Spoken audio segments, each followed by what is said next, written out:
ये है talks news network और आप देख रहे हैं पॉलिटॉक्स, राजनीति का कच्चा चिट्ठा। इन दिनों जितनी पूर्व मुख्यमंत्री वसुंधरा राजे सियासी चर्चा में हैं, उतनी ही चर्चा उनके बंगला नंबर 13 की भी हो रही है।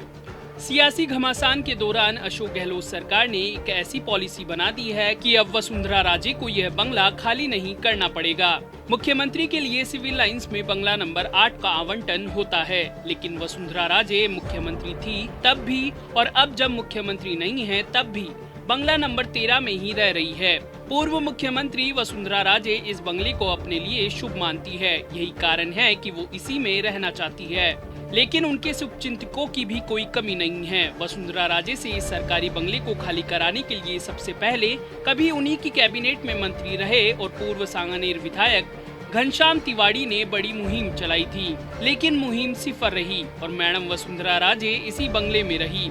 फिर मामला हाई कोर्ट पहुंच गया। मिलाप चंद डांडिया एवं अन्य की याचिका पर लंबी सुनवाई के बाद हाई कोर्ट ने पूर्व मुख्यमंत्रियों को बंगले खाली करने का फरमान सुना दिया। इस पर अशोक गहलोत सरकार सुप्रीम कोर्ट में सीएलपी लेकर चली गई, जो खारिज हो गई। ऐसे में आखिरकार तय हो गया कि बंगला तो खाली करना ही पड़ेगा, लेकिन सरकार के पास कानून और नियमों के जानकारों की भी कोई कमी नहीं है। सो रास्ता निकाल लिया गया। जिसे गली निकालना कहते हैं, तो गली निकाल दी गई।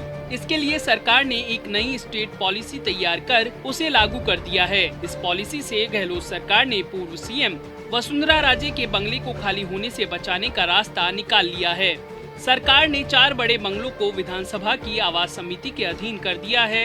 इसके साथ ही यह नियम भी बना दिया है कि कोई भी पूर्व सीएम जब तक विधायक रहेगा, उसे टाइप 1 श्रेणी के इन 4 में से कोई एक बंगला आउट ऑफ टर्न मिल सकेगा। इस संबंध में गहलोत सरकार ने 2 अधिसूचना जारी की हैं, यानी एक पंथ 2 काज कर दिए। पहला, सरकार ने कोर्ट की अवमानना से बचने का रास्ता भी निकाल लिया और बंगला भी खाली ना करना पड़े, इसकी भी व्यवस्था कर दी है। सरकार की अधिसूचना के अनुसार विधानसभा को दिए गए इन 4 बंगलों में एक बंगला सिविल लाइंस का बंगला नंबर 13 भी है। इसी बंगले में वसुंधरा राजे रहती है। इसके अलावा 3 बंगले और भी हैं, जो महेंद्रजीत सिंह मालवीय, नरेंद्र बुडानिया और महादेव सिंह खंडेला को आवंटित है।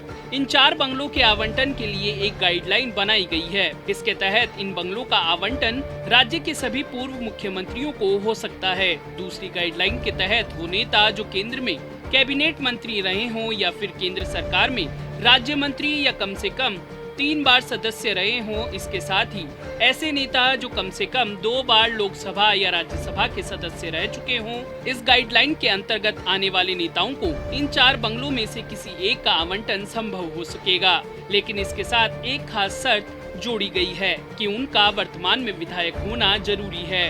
वसुंधरा राजे से बंगला नंबर 13 को खाली कराने के लिए बीजेपी के पूर्व नेता घनश्याम तिवारी ही नहीं, रालोपा मुखिया हनुमान बेनीवाल सहित कई नेता अलग अलग मंचों से इस बात को जोरदार तरीके से उठा चुके हैं। वहीं पूर्व डिप्टी सीएम सचिन पायलट तो इस मामले को लेकर सीएम अशोक गहलोत और वसुंधरा राजे पर मिलीभगत का आरोप तक लगा चुके हैं। आरोपों का क्या है, कोई भी किसी पर भी लगा सकता है।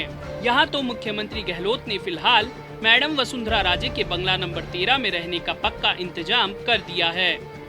पॉलिटॉक्स ब्यूरो, जयपुर। ये है टॉक्स न्यूज नेटवर्क और आप देख रहे हैं पॉलिटॉक्स, राजनीति का कच्चा चिट्ठा।